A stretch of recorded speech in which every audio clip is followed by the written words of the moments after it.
Hello বন্ধুরা, আজকে দেখো আমি খুব জোরে কথা বলতে পারছি না। আমার ভয়েসটা হয়তো আজকে একটু আসতেই থাকবে, কারণ আমার আশেপাশে প্রচুর মানুষ রয়েছে। আমি এয়ারপোর্টে বসে ভিডিওর ভয়েস রেকর্ডিং করছি।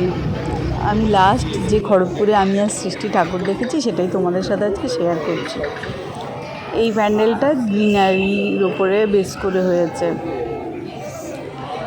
এরকম অনেকগুলোই প্যান্ডেল আমরা দেখে নিয়েছি মামে, যেহেতু আমরা কাশ্মীর ঘুরতে চলে যাচ্ছি কালকে, তো ওই জন্যই শেয়ার করে দিলাম তোমাদের সাথে। কেমন লাগলো অবশ্যই কমেন্ট করে জানিও। বেশি রেকর্ডিংয়ে ভয়েস দিতে পারছি না, এয়ারপোর্টে বসে রয়েছি যেহেতু। তবে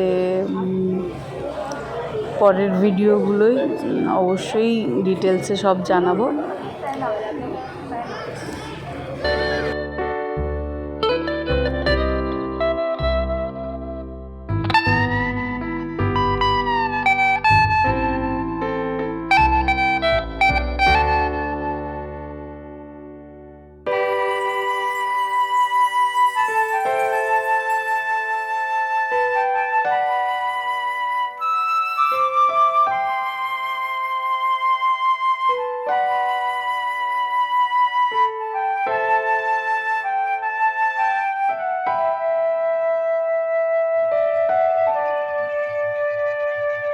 এই প্যান্ডেলটা হয়েছে হনুমানজি গন্ধমাদন পর্বত যখন উঠিয়েছিল লক্ষণের তীর লাগার পরে, তো সেটার উপর বেশ করেই পৌরাণিক কাহিনীর উপরেই এই প্যান্ডেলটা করা হয়েছে।